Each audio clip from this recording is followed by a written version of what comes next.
Hello' বন্ধুসকল, আজি আমি পঢ়িব লৈছোঁ অসমৰ এজন বিখ্যাত গায়ক তথা সাহিত্যিক ডক্টৰ ভূপেন হাজৰিকাদেৱৰ বিষয়ে।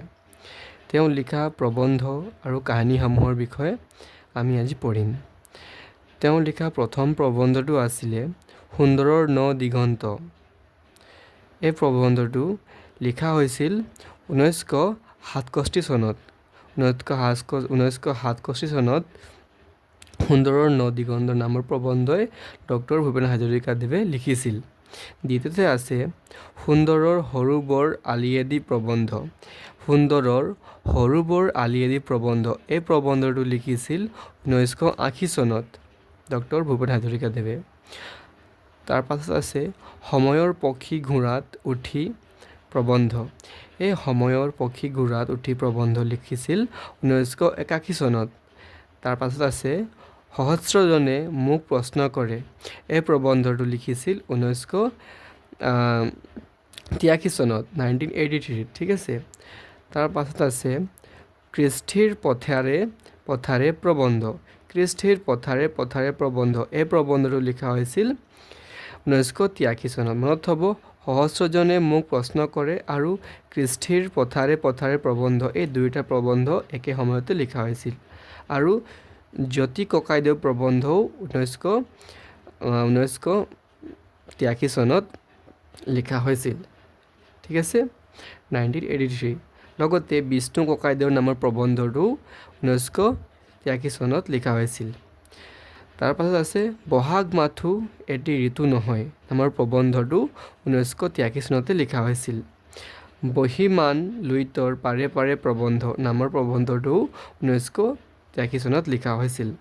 নন্দনতৰ কৰ্মীসকল প্ৰবন্ধ নামৰ এই প্ৰবন্ধটো 1983 চনত লিখা হৈছিল। সোঁৱৰণি মোৰ ৰঙালী জীৱনৰ প্ৰবন্ধ। এই প্ৰবন্ধটো 1983 চনত লিখা হৈছিল। লগতে আছে সম্পাদকীয় প্ৰবন্ধ। এই সম্পাদকীয় নামৰ প্ৰবন্ধটো 1983 চনত লিখা হৈছিল। ইয়াৰ পাছত আছে প্ৰসংগ সুন্দৰৰ। এই প্ৰবন্ধটো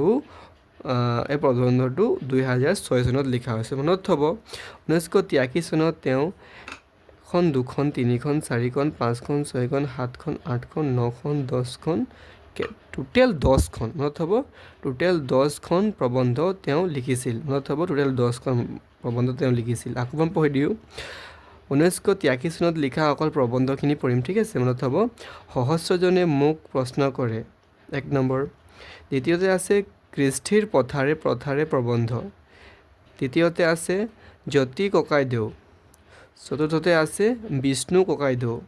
পঞ্চমত আছে বহাগ মাথো এটি ঋতু নহয়। ষষ্ঠত আছে বহীমান লুইতৰ পাৰে পাৰে প্ৰবন্ধ। সপ্তমত আছে নন্দনতৰ কৰ্মীসকল। অষ্টমত আছে সোঁৱৰণি মোৰ ৰঙালী জীৱনৰ প্ৰবন্ধ। নৱমত আছে সম্পাদকীয়। আৰু 10মত আছে মোৰ দেশ মোৰ মনৰ কথা। ধন্যবাদ বন্ধুসকল। যদি এই ভূপেন হাজৰিকাদেৱৰ বিষয়ে প্ৰবন্ধসমূহ মই উল্লেখ কৰাৰ বাবে আপোনালোকে ভাল পালে আৰু এইটো আপোনাক অনুভৱ হ'ল যে এইটো এটা ইনফৰ্মেটিভ টপিক হয় নিচিনা এক্সাম পাৰ্চপেক্টিভ ফালৰ পৰা, তেন্তে মই আগত গৈ কোনটো টপিকত ভিডিঅ' বনাম, আপোনাক কোনটো টপিকত ভিডিঅ' লাগে মোক এবাৰ কমেণ্টত জনাব।